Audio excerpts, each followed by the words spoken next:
باب الجنائز اذا احتضر الرجل وجه الى القبلة على شقه الأيمن اعتبارا بحال الوضع في القبر لأنه أشرف عليه، والمختار في بلادنا الاستلقاء لأنه أيسر لخروج الروح والأول هو السنة۔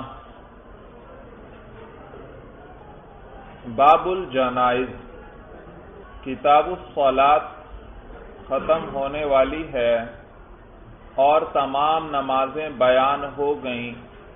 اب سب سے آخر میں صاحب ہدایہ صلاۃ جنازہ بیان کریں گے۔ بھائی نماز جنازہ پڑھنے کا طریقہ، بھائی نماز جنازہ تو چونکہ انسان کی آخری حالت جو ہے اس دنیا میں وہ موت ہے، اس لیے اس نماز کو سب سے آخر میں ذکر کیا۔ اس پر اشکال ہوتا ہے کہ آخر میں تو صاحب ہدایہ جو ہے کہ آخر میں صاحب ہدایہ تو باب الصلاۃ فی الکعبہ لے کر آئے ہیں، باب الجنائز تو آخر میں نہیں ہے۔ جواب یہ کہ باب الصلاۃ فی الکعبہ کو صاحب ہدایہ نے آخر میں تبرکاً ذکر کیا ہے۔ بھائی آخر میں تبرکاً ذکر کیا ہے بطور برکت کے، تاکہ کتاب الصلاۃ کا اختتام اس پر ہو جائے۔ بھائی تاکہ اس پر کتاب الصلاۃ کا اختتام ہو جائے، اس لیے آخر میں اس کو ذکر کر دیا۔ وجہ سمجھ میں آئی بھائی کہ اس کو کیوں مؤخر کیا؟ بطور برکت کے، بھائی تاکہ کتاب الصلاۃ کا اختتام اس پر ہو جائے۔ اور یہ جنائز یاد رکھیے، یہ جمع ہے جنازتن اور جنازتن کی، جیم کے فتحے کے ساتھ بھی یہ لفظ ہے اور جیم کے کسرے کے ساتھ بھی، جنازتن بھی اور جنازتن بھی۔ اور علامہ ابو سعود جنہوں نے قرآن کی فصاحت و بلاغت کے اعتبار سے عظیم تفسیر لکھی، ان کے ادبی نکات میں سے ہے کہ ایک مرتبہ ان سے کسی نے ان سے پوچھا کہ ما الفرق بین الجنازۃ والجنازہ، تو عجیب جواب دیا انہوں نے، فرمانے لگے العالی للعالی والسافل للسافل، اوپر والا اوپر والے کے لیے، نیچے والا نیچے والے کے لیے۔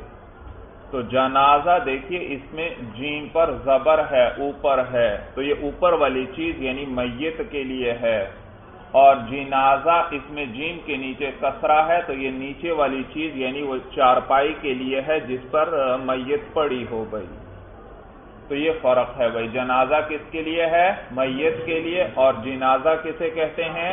وہ چارپائی جس پر میت پڑی ہو۔ لیکن بہرحال یہ دونوں ایک دوسرے کی جگہ بھی استعمال ہو جاتے ہیں۔ بھائی میت ہی کو جنازہ بھی کہہ دیتے ہیں اور اسی طرح چارپائی کو جنازہ بھی کہہ دیتے ہیں۔ فرق سمجھ میں آ گیا بھائی؟ اور تو یہاں عنوان جو ہے باب الجنائز ذکر کیا، دراصل اس کے اندر صاحب ہدایہ نماز جنازہ کو ذکر کریں گے، لیکن اس کے ساتھ ساتھ اس سے متعلقہ جو چیزیں ہیں وہ بھی ساری ذکر کریں گے، اس لیے اس کا نام باب الجنائز رکھا بھائی، کہ کسی شخص کی موت کا وقت آئے تو کیا کیا جائے گا، پھر اس کے بعد اس کو غسل کیسے دیا جائے گا، پھر اس کو کفن کیسے دیا جائے گا وغیرہ، یہ سب چیزیں ذکر کریں گے، تو اس لیے اس کا عنوان باب الجنائز رکھا انہوں نے۔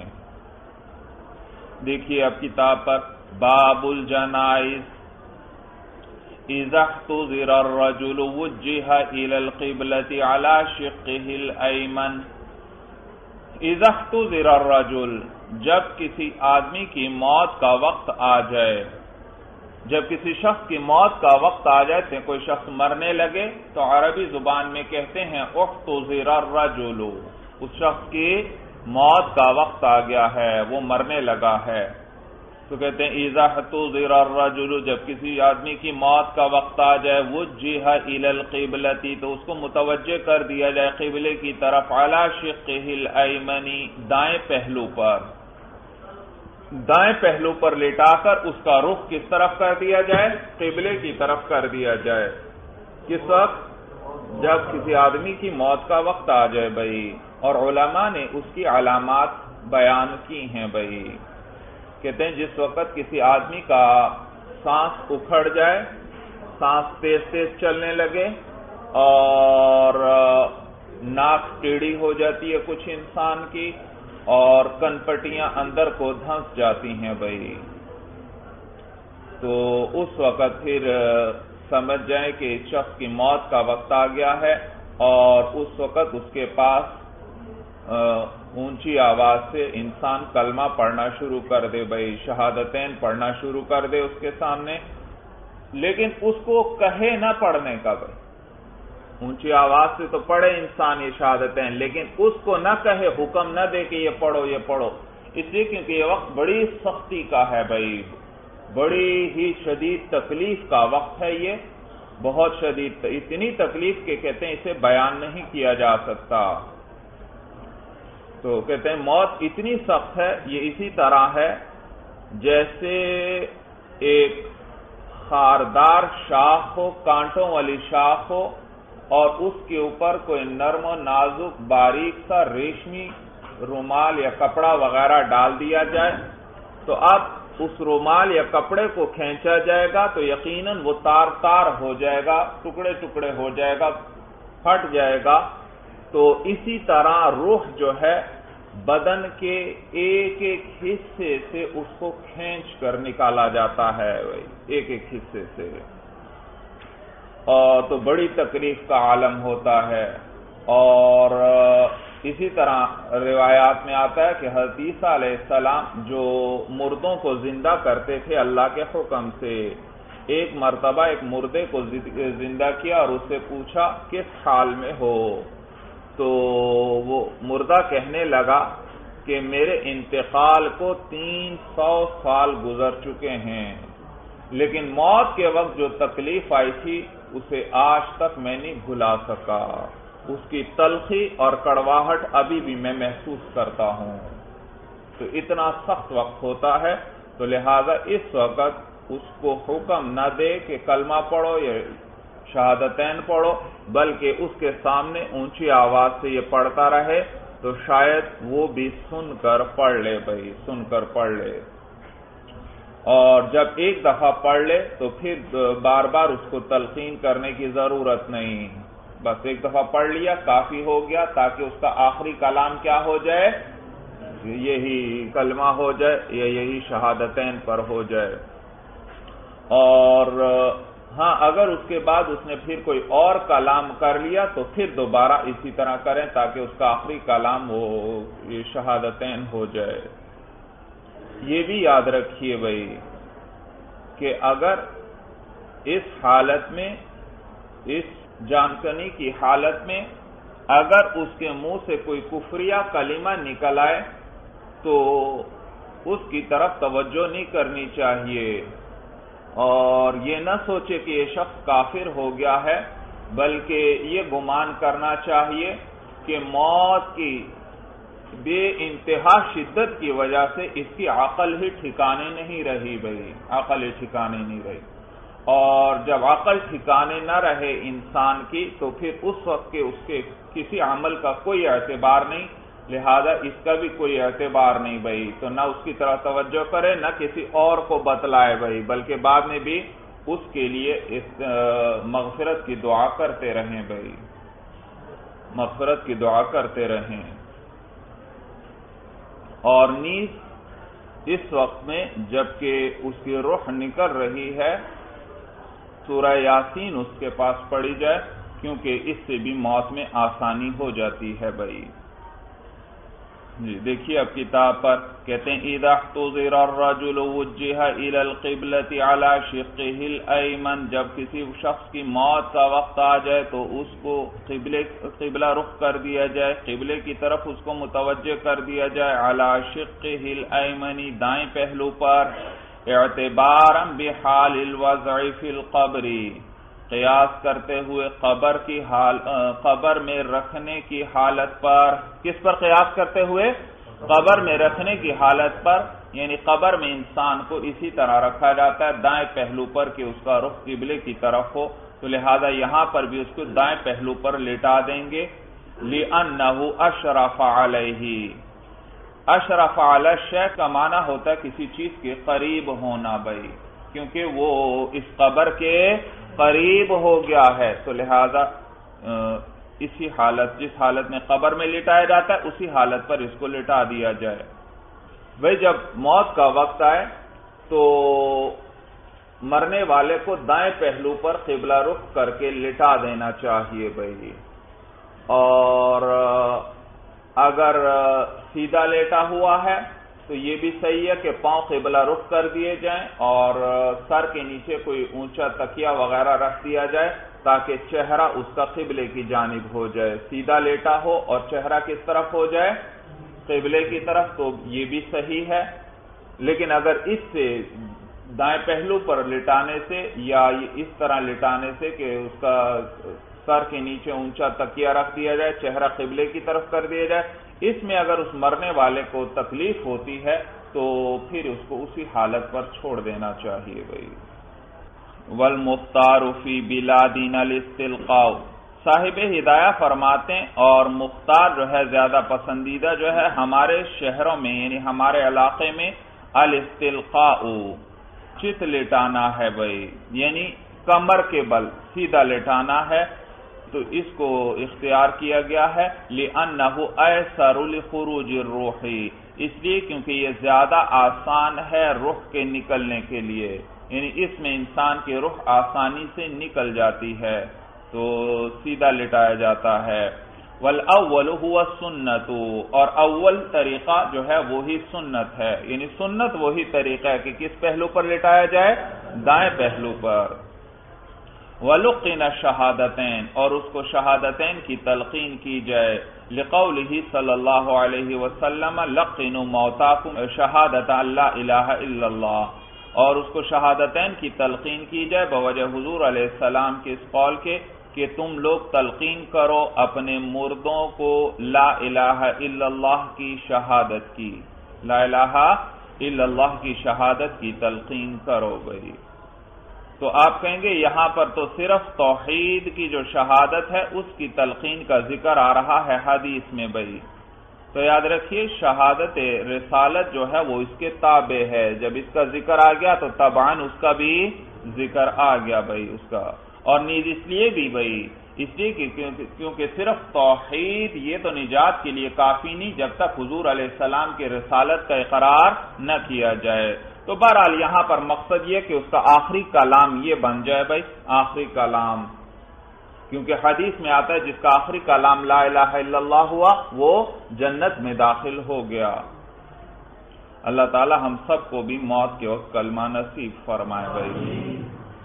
تو یہ تلقین کرو حضور علیہ السلام فرماتے ہیں، تو حدیث کے اندر آیا لقنوا موتاکم، تم اپنے مردوں کو کیا کرو؟ لا الہ الا اللہ کی شہادت کی تلقین کرو۔ صاحب ہدایہ بتلا رہے ہیں والمراد الذی قرب من الموت، مردے سے مراد مردہ نہیں ہے بلکہ وہ شخص مراد ہے جو مرنے کے قریب ہے، تو چونکہ وہ مرنے ہی والا ہے اس لیے پہلے سے اس کو کس لفظ سے تعبیر کر دیا گیا؟ مردے کے لفظ سے، تو مردے سے مردہ نہیں مراد بھائی، کیونکہ اس کو تو تلقین کرنے کا کوئی فائدہ نہیں بھائی۔ تو کہتے ہیں والمراد الذی قرب من الموت، تو مراد اس سے وہ شخص ہے جو موت کے قریب ہو، کس سے؟ موتاکم اپنے مردوں کو، تو اس مردے سے کیا مراد ہے؟ جو مرنے کے قریب ہو بھائی۔ فَإِذَا مَاتَ شُدَّ لِحْيَاهُ وَغُمِزَ عَيْنَاهُ، جب وہ مر جائے تو شُدَّ لِحْيَاهُ، تو اس کے جبڑے باندھ دیے جائیں، وَغُمِزَ عَيْنَاهُ، اور اس کی دونوں آنکھیں بند کر دی جائیں۔ فَإِذَا مَاتَ شُدَّ لِحْيَاهُ، جب وہ مر جائے تو اس کے دونوں جبڑے باندھ دیے جائیں بھائی۔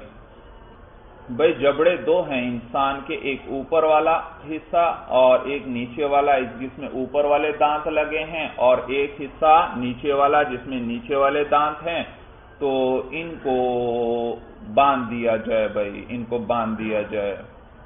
تو وجہ اس کی یہ ہے کہ مرتے وقت ابھی تو جسم نرم ہے، لیکن پھر تھوڑا سا وقت گزر جاتا ہے تو اس مرنے والے کا جسم سخت ہو جاتا ہے، اکڑ جاتا ہے۔ تو یہ نہ ہو اسی حالت میں اس کا منہ کھلا ہوا ہے اور اسی حالت میں اس کا بدن اکڑ جائے تو بڑی بری شکل اس کی دکھائی دے گی، لہذا ابھی سے اس کو باندھ دیا جائے تاکہ منہ صحیح حالت پر رہے بھائی۔ اور اس کا طریقہ یہ ہے کہ اس کی ٹھوڑی کے نیچے سے ایک پٹی گزار کر سر کے اوپر اس کو گرا دے دی جائے بھائی، سر کے اوپر۔ تو کہتے ہیں فَإِذَا مَاتَ شُدَّ لِحْيَاهُ، جب وہ مر جائے تو اس کے دونوں جبڑوں کو باندھ دیا جائے، وَغُمِزَ عَيْنَاهُ، اور اس کی دونوں آنکھوں کو بند کر دیا جائے، اس کی آنکھیں بھی بھائی دونوں بند کر دی جائیں۔ اور اسی طرح یاد رکھیے اس کے پاؤں کے دونوں انگوٹھوں کو بھی آپس میں باندھ دیا جائے بھائی، پاؤں کے انگوٹھوں کو، تاکہ پاؤں سیدھے رہیں اس کے بھائی۔ اور یہ جو شخص پٹی باندھ رہا ہے، آنکھیں بند کر رہا ہے وغیرہ، اس کو بسم اللہ وعلی ملت رسول اللہ یہ پڑھتا رہے بھائی، پٹی باندھتے ہوئے اور آنکھیں بند کرتے ہوئے بسم اللہ وعلی ملت رسول اللہ بھائی۔ تو کہتے ہیں اس کی آنکھیں بند کر دی جائیں۔ بِذَالِكَ جَرَى التَّوَارُثُ، اسی پر توارث جاری ہے، یعنی اسی پر عمل ہوتا چلا آیا ہے آج تک۔ ثُمَّ فِيهِ تَحْسِينُهُ فَيُسْتَحْسَنُ، پھر اس کے اندر اس مردے کو اچھا بنانا ہے تو یہ پسندیدہ ہوگا، اس لیے کیونکہ اگر آنکھیں کھلی رہیں گی، منہ کھلا ہوا ہوگا تو پھر تو بڑی خوفناک صورت اس کی بن جائے گی، کچھ وقت گزرے گا، لہذا اس میں اس کی صورت کو اچھا بنانا ہے، لہذا ایسا کرنا مستحسن ہوگا بھائی۔ اور یہ بھی یاد رکھیے کہ پھر جب اس کا انتقال ہو جائے تو اس کے پاس کوئی خوشبو وغیرہ سلگا دی جائے بھائی، کوئی اگربتی وغیرہ یہ اس کے پاس جلا دی جائیں، اور نیز اس کے پاس کوئی شخص جنابت کی حالت والا اس کے پاس نہ رہے بھائی۔ اسی طرح حیض و نفاس کی حالت میں جو عورتیں ہیں وہ اس کے پاس نہ رہیں، اور اسی طرح اس کو غسل دینے سے پہلے اس کے پاس قرآن نہیں پڑھنا چاہیے بھائی۔ ہاں جب میت کو غسل دے دیا جائے پھر اس کے پاس قرآن پڑھ سکتے ہیں۔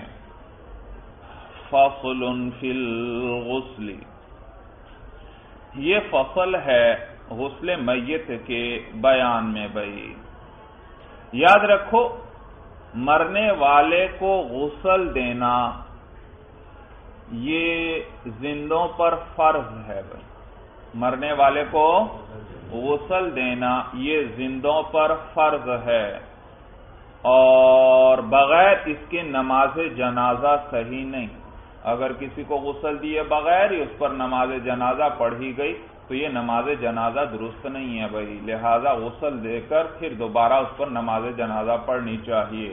اور اگر اس کو اسی طرح دفنا دیا گیا ہے تو اب اس کی قبر پر نماز جنازہ پڑھ دینی چاہیے، بشرطے کہ ابھی میت گلی نہ ہو، پھولا پھٹا اس کا جسم نہ ہو، تو اس وقت تک اس کی قبر پر پھر نماز جنازہ پڑھ دینی چاہیے۔ تو پہلے جب اس کو بغیر غسل کے نماز جنازہ پڑھی گئی تھی تو وہ صحیح نہ ہوئی، کیونکہ اس وقت غسل دینا ممکن تھا، پھر بھی ویسے ہی پڑھی جا رہی ہے نماز جنازہ، لہذا یہ صحیح نہ ہوئی۔ اور اب تو چونکہ اس کو قبر میں دفن کر دیا گیا ہے، اب تو ممکن نہیں اس کو غسل دینا، لہذا اب صحیح ہو جائے گی نماز جنازہ جب قبر پر پڑھی جائے گی بھائی۔ اور یہ بھی یاد رکھیے کہ مرد کو مرد غسل دے گا اور عورت کو عورت غسل دے گی بھائی۔ تو کہتے ہیں فصل فی الغسل، یہ فصل ہے غسل یعنی غسل میت کے بیان میں۔ فَإِذَا أَرَادُوا غَسْلَهُ وَضَعُوهُ عَلَى سَرِيرٍ لِيَنْصِبَ الْمَاءُ عَنْهُ۔ فَإِذَا أَرَادُوا غَسْلَهُ، بس جب وہ ارادہ کریں غسلہ میت کو غسل دینے کا، وَضَعُوهُ عَلَى سَرِيرٍ، تو رکھ دیں اس کو عَلَى سَرِيرٍ، کسی تختے پر۔ بھائی فَإِذَا أَرَادُوا غَسْلَهُ، اس کو غسل پڑھنا بھائی، غسل نہیں پڑھنا۔ اور یہ ضابطہ غالباً میں پہلے بھی ذکر کر چکا ہوں، صاحب جوہرہ جنہوں نے قدوری کی شرح لکھی ہے، قدیم شرح ہے قدوری کی، سینکڑوں برس پرانی، وہ یہ ضابطہ ذکر فرماتے ہیں کہ جب یہ غین سین لام یہ غسل مادہ یا غسل مادہ جو ہے، جب اس کی اضافت غیر مغسول کی طرف ہو تو غین پر پیش پڑیں گے، اور جب اس کی اضافت مغسول کی طرف ہو تو غین پر زبر پڑیں گے، یعنی غسل پڑیں گے۔ جب اس کی اضافت کس کی طرف ہو؟ غیر مغسول کی طرف، تو کیا پڑھیں گے؟ پیش، یعنی غسل پڑھیں گے، اور جب اس کی اضافت مغسول کی طرف ہو تو کیا پڑھیں گے؟ غسل۔ بھئی دیکھیے جمعے کی طرف ذرا اضافت کریں، اضافت کی صورت بیان ہو رہی ہے جب یہ لفظ مضاف واقع ہو اور آگے اس کے مضاف الیہ آئے۔ اب مجھے بتائیے بھئی، ایک مقام پر ایک لفظ لکھا ہوا ہے غین سین لام اور آگے لفظ ہے الجمعہ، تو اب آپ کیا پڑھیں گے؟ غسل جمعہ یا غسل جمعہ؟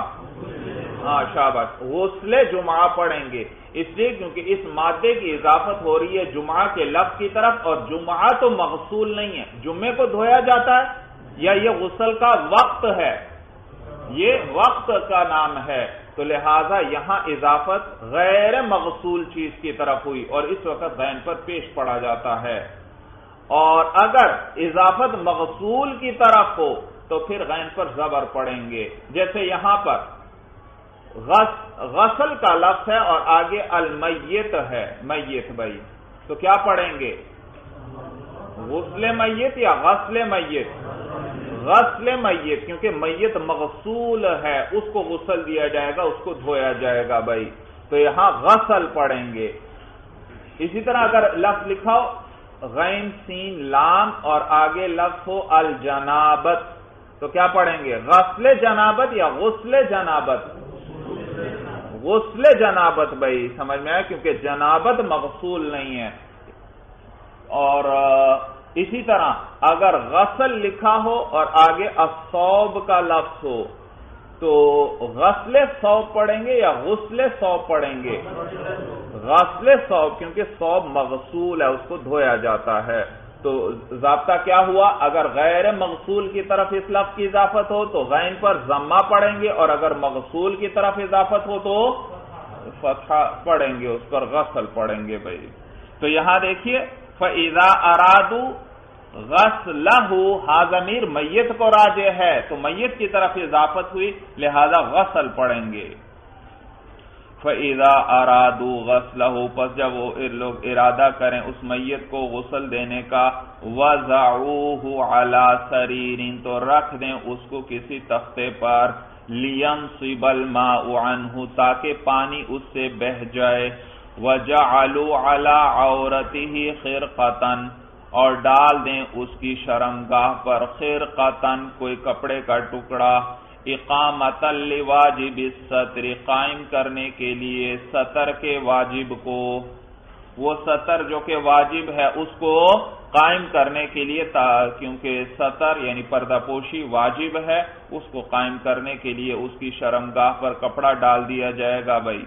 وَيُكْتَفَى بِسَتْرِ الْعَوْرَةِ الْغَلِيظَةِ هُوَ الصَّحِيحُ، اور اکتفا کیا جائے گا عورت غلیظہ کے سطر پر، ہوا صحیح، یہی قول صحیح ہے، تیسیراً آسانی کے لیے۔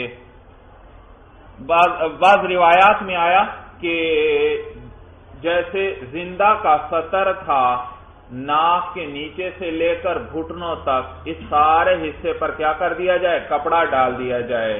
صاحب ہدایہ نے آپ کو بتلا دیا کہ نہیں، اس سارے سطر کو ڈھانپنا ضروری نہیں ہے، بلکہ عورت غلیظہ یعنی شرمگاہ کو ڈھانپ دینا صرف کافی ہے بھائی، صرف شرمگاہ کو اس کے ڈھانپ دینا اور اس پر کپڑا ڈال دینا کافی ہے، باقی حصہ جو رانے ہیں اور گھٹنے ہیں ان کو ڈھانپنا ضروری نہیں ہے بھائی، کیونکہ اگر یہ سارا حصہ ڈھانپا ہوا ہوگا تو پھر غسل دینے میں مشکل ہوگی، تو شرمگاہ کو ڈھانپ دیا جائے یہ کافی ہے اور اسے غسل دینے میں آسانی ہوگی بھائی۔ معنی سمجھ میں آ گیا بھائی؟ غسل کا طریقہ بھائی یاد رکھیے بھائی، مختصراً میں پہلے بیان کر دیتا ہوں، آگے پھر صاحب ہدایہ ذکر کریں گے بھائی۔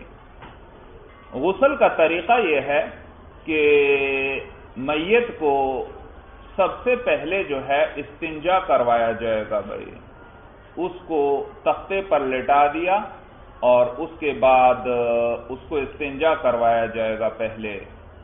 تو پہلے اس کے پیٹ کو آہستہ سے ملیں، اگر کوئی نجاست وغیرہ نکلے تو اس کو دھو دیا جائے اور اسے استنجا کروا دیا جائے. اور یہ بھی یاد رکھیے استنجا کرواتے ہوئے اس کی شرمگاہ کو ہاتھ نہیں لگانا، بلکہ ہاتھ پر کوئی کپڑا وغیرہ چڑھا لیں گے، کپڑے کی تھیلی یا کوئی دستانہ وغیرہ ہو، اس کے ساتھ اس کو استنجا کروا دیا جائے گا بھائی، استنجا کروا دیا جائے گا. اور اس میں بھی پہلے مٹی کے ڈھیلے سے ہو اور پھر اس کے بعد پانی کے ساتھ بھائی، پانی کے ساتھ. پھر اس کے بعد اس کو وضو کروایا جائے گا بھائی، وضو. تو پھر اس کو وضو کروایا جائے گا، اور وضو میں یاد رکھیے صرف وضو کے فرائض پورے کیے جائیں گے. یعنی چہرہ اس کا دھلوا دیا جائے گا اور ہاتھ کوہنیوں تک دھو دیں گے، سر کا مسح کروا دیں گے اور اس کے پاؤں کو دھو دیا جائے گا بھائی. ناک میں پانی نہیں ڈالیں گے اس کے، اور اسے کلی بھی نہیں کروائی جائے گی، کیونکہ اگر ناک میں پانی ڈالیں گے پھر اس کا نکالنا آسان نہیں. اسی طرح منہ میں پانی ڈال دیا تو پھر نہیں نکال سکتے، لہذا ناک میں بھی پانی نہیں ڈالیں گے اور منہ میں بھی پانی نہیں ڈالیں گے. ہاں البتہ یہ کر سکتے ہیں کہ کوئی کپڑا یا روئی اس کو گیلا کر کے اسے اسی کے ساتھ اس کے مسوڑوں وغیرہ پر اور دانتوں پر پھیر دیا جائے اس تر کپڑے وغیرہ کو، اور اسی طرح اس کے ناک میں بھی پھیر دیا جائے. یہ کرنا جائز ہے بھائی، یہ کر سکتے ہیں. لیکن یہ اس صورت میں جب مرنے والا جنابت کی حالت میں نہ ہو، اور اگر علم ہے اس کے یہ جنابت کی حالت میں تھا، پھر یہ کرنا واجب ہے بھائی کہ اس کے منہ میں اور اسی طرح اس کے ناک میں کیا کیا جائے، تر کپڑے کو لگایا جائے اچھی طرح. یہ پھر واجب ہے بھائی، واجب بھائی. کیونکہ جیسے غسل جنابت میں کیا تھا، کلی کرنا اور ناک میں پانی ڈالنا فرض تھا، تو یہاں بھی اسی طرح ضروری ہوگا. اور پھر اس کے بعد اس کے سر کو دھویا جائے گا بھائی. اور وہ آگے ذکر کریں گے صاحب ہدایہ کہ ختمی کے ساتھ، ختمی اس کے ساتھ اس کے سر کو دھویا جائے گا. یہ ایک بوٹی ہے جس کے ساتھ کہتے ہیں بال وغیرہ خوب اچھی طرح صاف ہو جاتے ہیں، بال خوب اچھی طرح صاف ہو جاتے ہیں. اور اگر صابن وغیرہ سے بھی دھو لیا جائے ٹھیک ہے، صابن سے بھی دھو سکتے ہیں. سر کو اور داڑھی کے بالوں کو دھو دیا جائے گا. اور ہاں یہ بھی یاد رکھیں غسل دینے لگے ہیں تو اس کے منہ میں، ناک میں اور کانوں میں روئی رکھ دیں بھائی، تاکہ پانی اندر نہ جائے بھائی، پانی اندر نہ جائے. اچھا، پھر اس کے بعد اس کے سر اور داڑھی کے بالوں کو دھویا جائے گا. پھر اس کو بائیں کروٹ پر لٹا دیں گے بھائی، بائیں کروٹ پر، تاکہ دائیں جانب اوپر آ جائے. بائیں کروٹ پر جب لٹائیں گے تو کون سی کروٹ اوپر آ جائے گی؟ دائیں کروٹ، دایاں پہلو اوپر آ جائے گا. اور اب اس کے سارے بدن پر 3 مرتبہ پانی بہائیں گے خوب اچھی طرح، تاکہ نیچے تک جو حصہ تختے کے ساتھ ملا ہوا ہے وہاں تک خوب اچھی طرح پانی پہنچ جائے بھائی، پانی پہنچ جائے. پھر اس کے بعد اسی میت کو اب دائیں پہلو پر اب لٹائیں گے. اب بایاں پہلو پر آ گیا. اب اس پر 3 مرتبہ اچھی طرح پانی ڈالیں گے، یہاں تک کہ پانی جو حصہ نیچے ملا ہوا ہے تختے کے ساتھ وہاں تک اچھی طرح پانی پہنچ جائے بھائی، پانی پہنچ جائے. پھر اس کے بعد غسل دینے والا اس کو میت کو اپنے ساتھ اس کو بٹھا دے گا میت کو، اور اپنے ساتھ ٹیک لگوا دے گا. اور پھر اس حالت میں آہستہ آہستہ اس کے پیٹ کو ملے نرمی سے. اگر کوئی نجاست وغیرہ خارج ہو تو اس کو دھو دے، صاف کر دے. اور بائیں پہلو پر پھر اس کو لٹا دے، اور پھر اس کے سارے بدن پر کافور ملا ہوا پانی اچھی طرح ڈالا جائے بھائی. کافور یہ خوشبودار مادہ ہے، ایک خوشبودار درخت سے نکلتا ہے کہ پانی کے ساتھ مرنے والے کو غسل دیا جاتا ہے، اور اسی طرح اس کے بدن پر بھی لگایا جاتا ہے اس خوشبو کو. تو اس پانی کے ساتھ اس کو غسل دے دیا جائے بھائی. پھر اس کے بعد کسی کپڑے وغیرہ کے ساتھ اس کے بدن کو خشک کیا جائے اور اس کو کفن دیا جائے گا، اور اس کے سر اور داڑھی پر خوشبو لگا دی جائے گی، حنوط خوشبو۔ اسی طرح جو اس کے سجدے کی جگہ ہیں، یعنی جن اعضاء پر وہ سجدہ کرتا تھا، پیشانی، ناک، دونوں ہاتھ اور دونوں گھٹنے ہیں اور دونوں پاؤں ہیں، ان پر کافور لگا دیا جائے گا، کافور بھائی، اور پھر اس کے بعد اس کو کفن پہنایا جائے گا۔ تفصیل سمجھ میں آ گئی بھائی؟ کیا طریقہ ہوا؟ سب سے پہلے اس کو استنجا کروائیں گے، پھر اس کے بعد اس کو وضو کروایا جائے گا، اور پھر اس کے بعد بائیں پہلو پر لٹائیں گے تاکہ دایاں پہلو اوپر آ جائے، کیونکہ ہر اچھے کام کی ابتدا کس طرف سے ہونی چاہیے؟ دائیں طرف سے، تو دائیں پہلو پر، تاکہ وہ پہلے اس کو دھویا جائے۔ تو اس پورے بدن پر 3 مرتبہ پانی ڈال دیں گے، خوب اچھی طرح دھو دیا۔ اس کے بعد دائیں پہلو پر لٹا دیں گے اور بائیں پہلو پر 3 مرتبہ اچھی طرح پانی ڈالیں گے۔ تو یہ 2 دفعہ ہو گیا۔ پہلی مرتبہ کس جانب کو دھویا؟ دائیں طرف کو اچھی طرح۔ اب بائیں جانب کو دھویا، 2 دفعہ ہو گیا۔ پھر اس کے بعد اس کو بٹھا دیں گے اور اس کے پیٹ کو آہستہ نرمی سے ملیں گے، اور کوئی نجاست وغیرہ نکلے اس کو دھو دیا جائے گا۔ پھر بائیں پہلو پر لٹا کر دائیں پہلو پر کافور ملا ہوا پانی پورے بدن پر اچھی طرح ڈال دیں گے، اور پھر اس کے بعد اس کو خشک کر کے اور خوشبو وغیرہ لگا کر پھر کس میں ڈالیں گے؟ پھر اس کو کفن پہنا دیں گے بھائی، پھر اس کو کفن۔ اچھا بھائی دیکھیے اب کتاب پر بھائی، تو کہتے ہیں وَجَعَلُوا عَلَىٰ عَوْرَتِهِ خِرْقَةً، اور ڈال دیں اس کی شرمگاہ پر کوئی کپڑا، اِقَامَةً لِوَاجِبِ السَّتْرِ، سطر کے واجب کو قائم کرنے کے لیے، یعنی تاکہ اس کا سطر چھپا رہے۔ وَيُكْتَفَى بِسَتْرِ الْعَوْرَةِ الْغَلِيظَةِ، اور اکتفا کیا جائے گا عورت غلیظہ کے سطر پر۔ عورت غلیظہ یعنی شرمگاہ، ایک تو ویسے سطر ہے نا، ناف کے نیچے سے لے کر گھٹنوں تک بھائی، یہ سارا کیا ہے؟ یہ سطر ہے، اور یہ سارا عورت ہے۔ کیا ہے؟ عورت، یعنی اس کا چھپانا ضروری ہے، اور عورت غلیظہ جو ہے وہ پھر بالخصوص شرمگاہ کو کہتے ہیں۔ تو یہاں اس ساری جگہ کو ڈھانپنا ضروری نہیں، بلکہ صرف کس جگہ کو ڈھانپا جائے؟ شرمگاہ کو۔ ہوا صحیح، یہی قول صحیح ہے، تیسیراً، کس لیے؟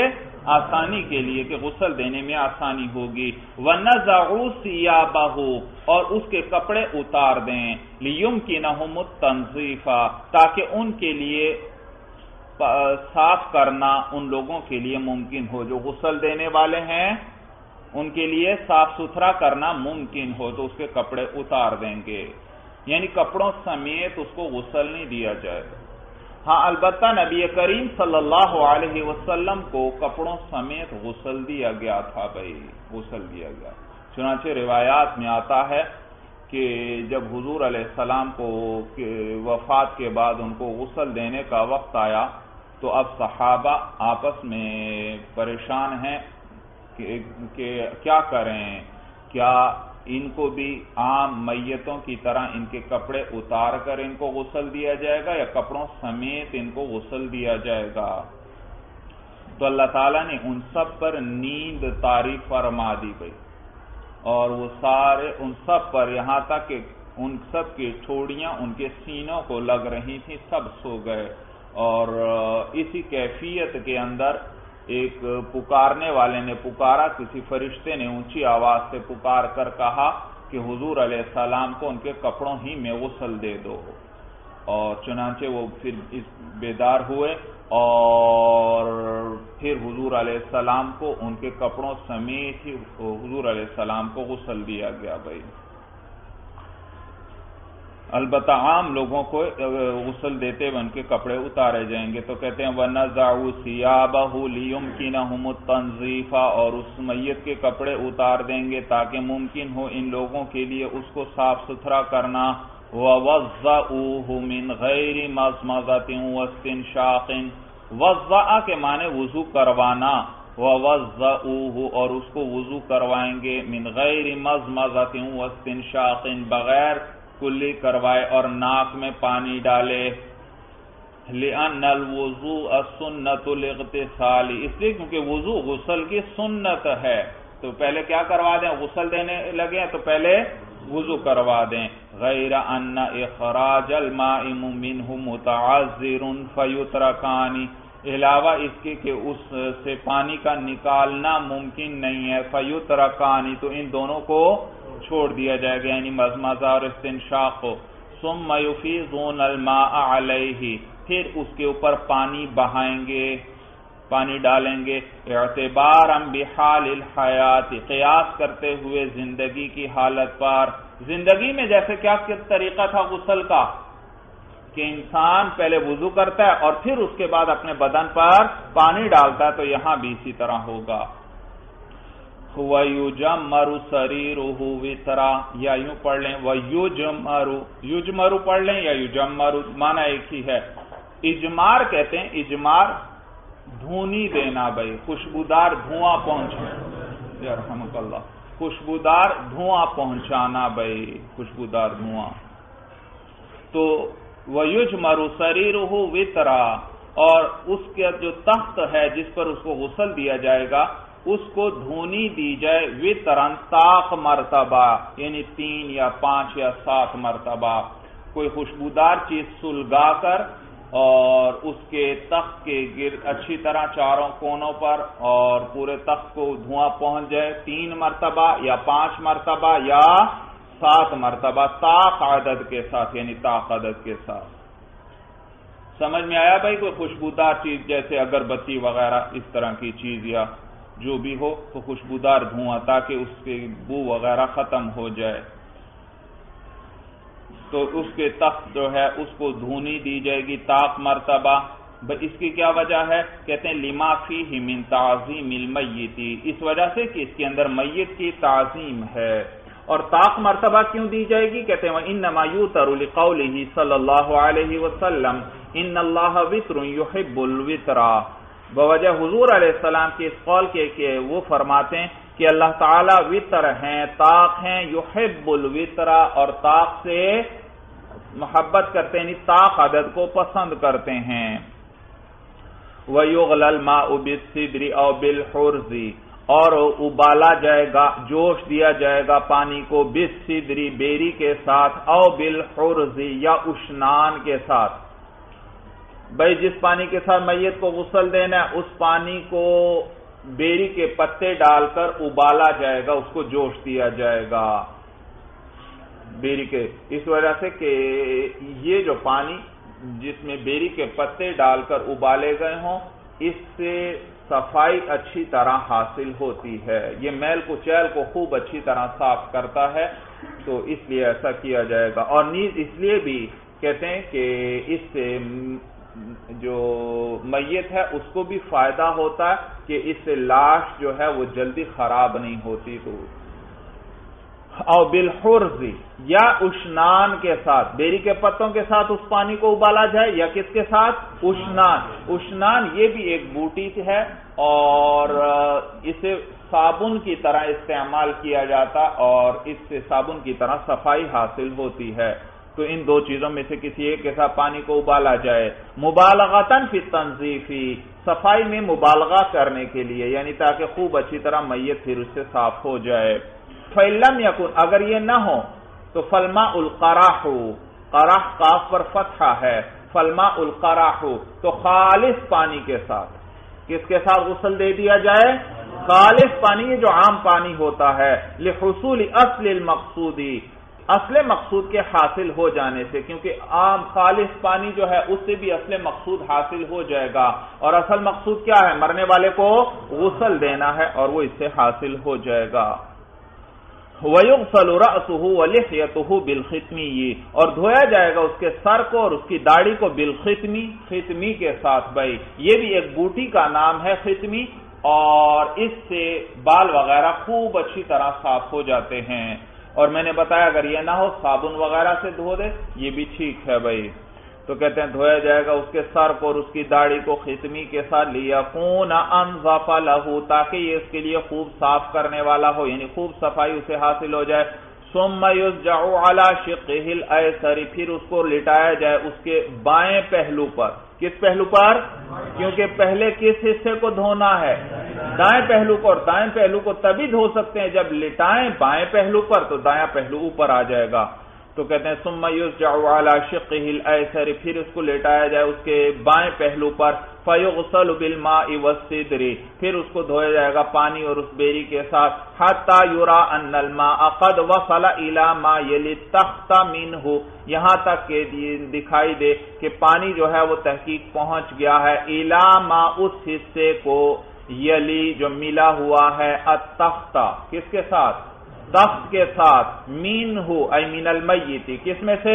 میت، یعنی میت کا وہ حصہ جو تخت کے ساتھ ملا ہوا ہے اس تک پانی پہنچ جائے بھائی.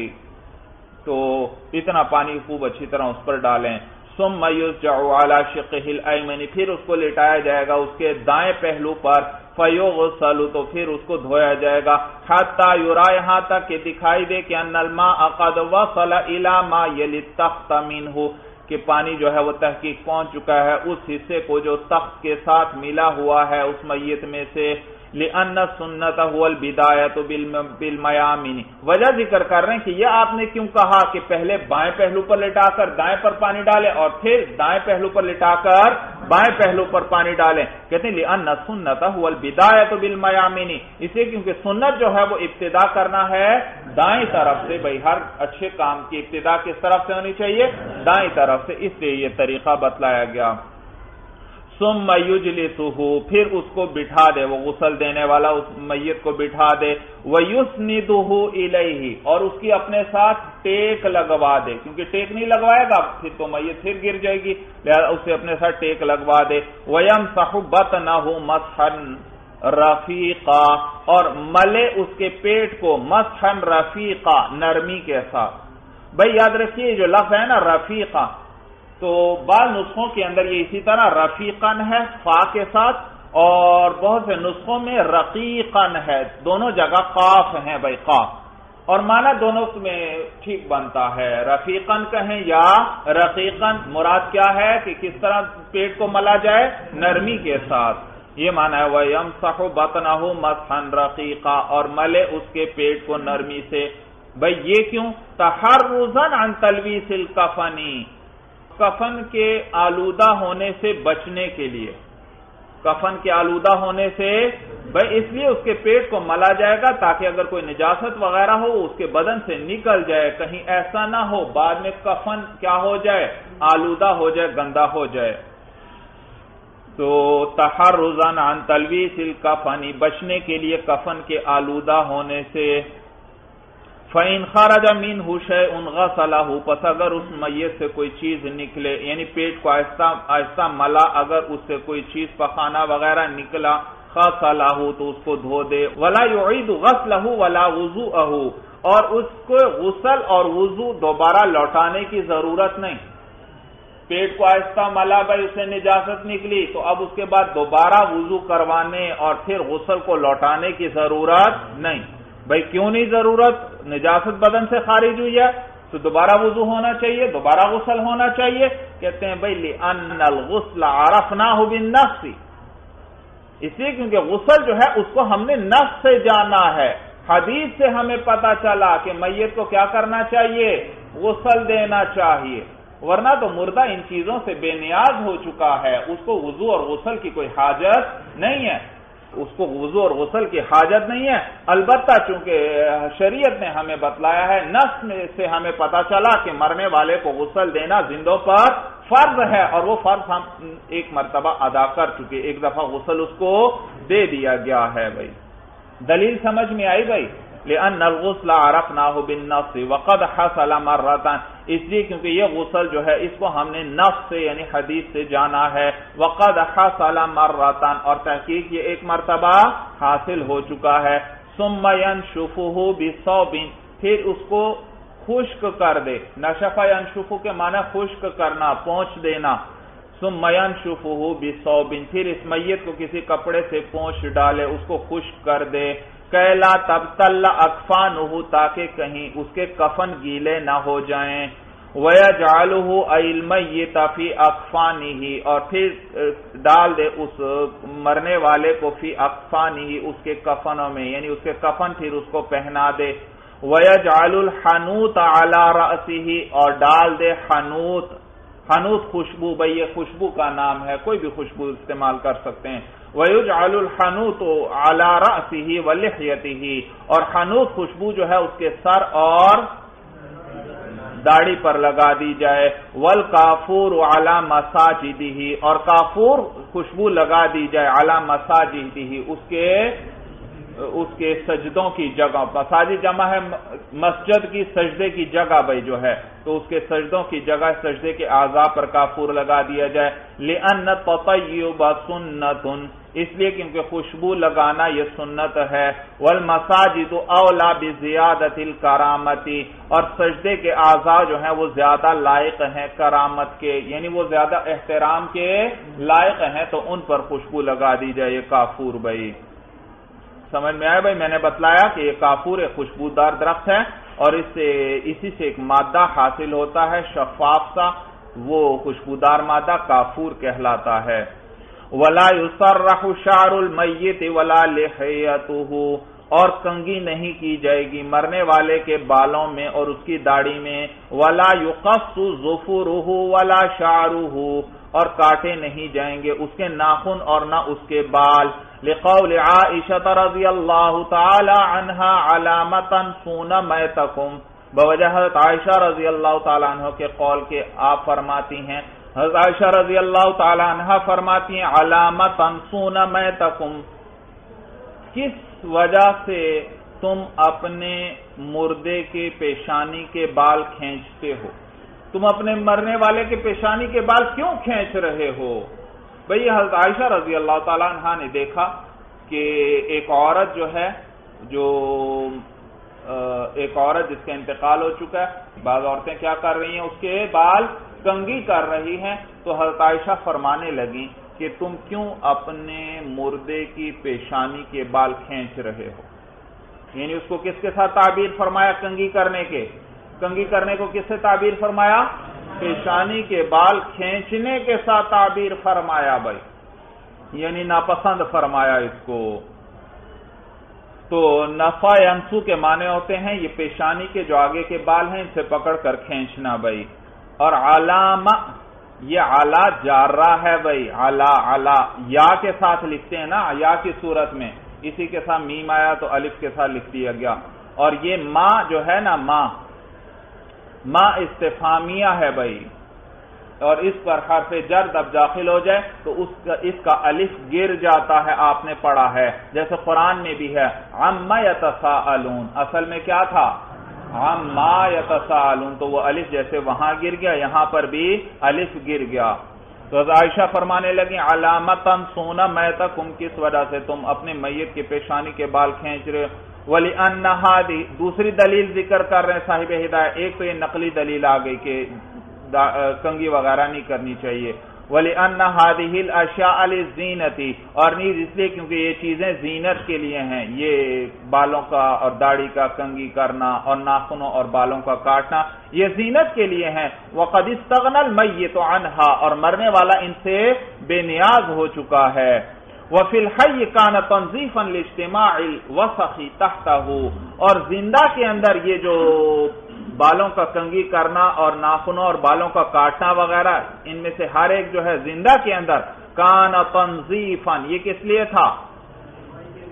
کان تنظیفاً، صفائی کے لیے تھا، لاجتماع الوسخ تحتہ، اس وجہ سے کہ ان کے نیچے میل جمع ہو جاتا ہے۔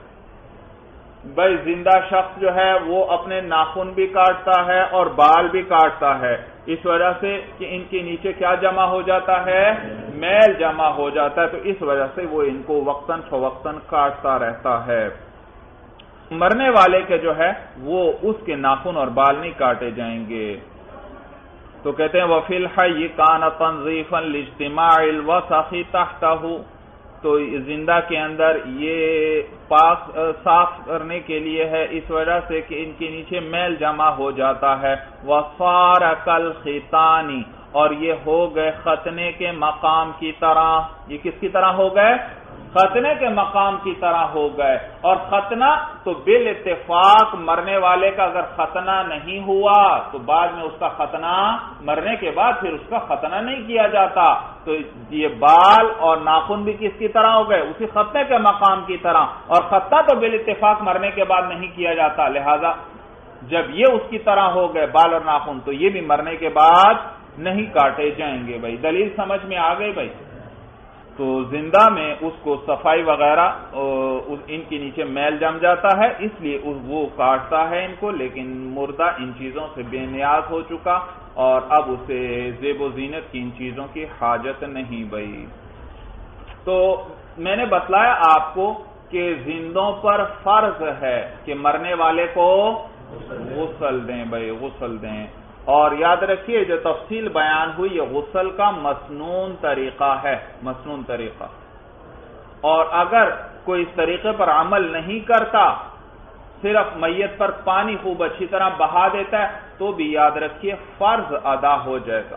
اگر صحیح طریقہ یہی ہے مسنون طریقے کے مطابق اس کو غسل دیا جائے، لیکن اگر کوئی کیا کر لیتا ہے اچھی طرح اس پر پانی پورے بدن پر ڈال دیتا ہے تو غسل کا فرض ادا ہو جائے گا بھائی۔ اور یہ بھی یاد رکھیے بھائی علماء فرماتے ہیں کہ اگر مرنے والے کو غسل دیتے ہوئے اگر آپ کوئی بری علامت دیکھتے ہیں، مثلا اس کا چہرہ بگڑ گیا ہے، خوفناک صورت بن گئی، یا پورا چہرہ سیاہ ہو گیا ہے وغیرہ، کوئی بری علامت دیکھیں تو اس کا چرچا نہیں کرنا چاہیے، کسی کو نہیں بتانا چاہیے بھائی، کسی کو بھی نہیں بتانا چاہیے۔ ہاں اگر وہ کوئی اعلانیہ گناہ کرنے والا شخص تھا، مثلا کوئی عورت ہے گانا گانے والی ہے یا ناچنے والی ہے یا طوائف ہے یا اسی طرح کوئی شخص ہے جو علانیہ گناہ کرنے والا ہے، پھر لوگوں کو بتانا چاہیے تاکہ لوگ جو ہیں ان کاموں سے اجتناب کریں، بچیں بھائی۔ ویسے عام حالات میں کوئی بری علامت دیکھے کسی کو بتانا نہیں چاہیے بھائی، بتانا نہیں چاہیے۔ اور اگر کوئی اچھی علامت دیکھے، مثلا چہرے پر نورانیت ہے یا چہرے پر مسکراہٹ ہے وغیرہ، اس طرح کی کوئی اچھی علامت دیکھے تو وہ پھر مستحب ہے، دوسروں کو بتانی چاہیے بھائی، مستحب ہے۔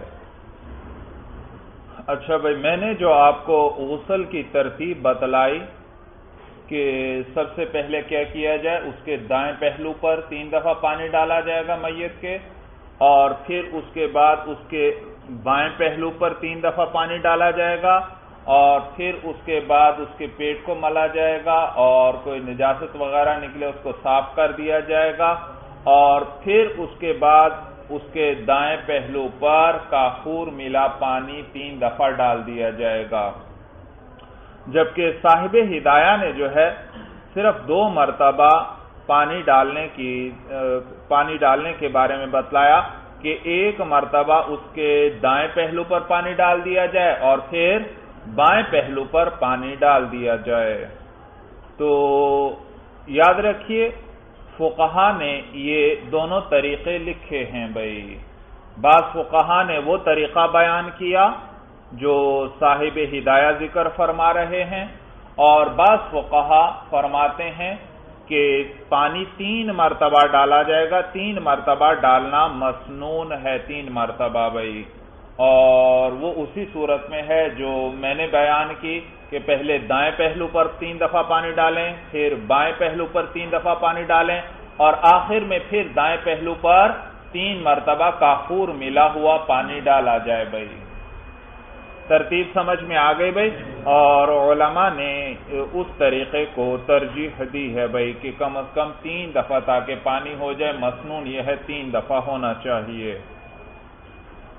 تو بہرحال جس طریقے کو بھی اختیار کیا جائے، کبار فقہا نے دونوں طریقے بیان کیے ہیں بھائی۔ تو یاد رکھیں خوشبو مرد ہے تو اس کے سر اور داڑھی دونوں پر وہ حنوط خوشبو جو ہے وہ لگائی جائے گی بھائی، عورت ہے تو صرف اس کے سر پر خوشبو لگا دی جائے گی بھائی، اور اسی طرح اس کے سجدوں کی جو جگہیں ہیں وہاں پر کافور لگا دیا جائے گا بھائی، کافور خوشبو۔ غسل دینا یہ زندوں کے ذمے فرض ہے، لہذا اگر کسی کی میت دریا سے ملتی ہے تو اس کا یہ معنی نہیں کہ اب اس کو غسل نہیں دیا جائے گا۔ دریا میں اگر اس کے سارے بدن پر پانی لگا ہے، اس میں ان زندہ لوگوں کا کوئی عمل دخل ہے نہیں، تو اس کو غسل دینا فرض ہے، لہذا اس کو پھر غسل دیا جائے گا۔ ہاں اگر وہ جو دریا سے یا سمندر سے اس کی میت نکال رہے ہیں، وہ اس میت کو نکالتے ہوئے پکڑ کر ایک دفعہ پانی میں حرکت بھی دے دیں اس نیت سے، غسل کی نیت سے، پھر فرض ادا ہو جائے گا، ویسے فرض ادا نہیں ہوگا۔ بھائی بات سمجھ میں آ گئی؟ چلیے بس بھائی، ھذا ھو المرام، اللہ اعلم بحقیقت الکلام۔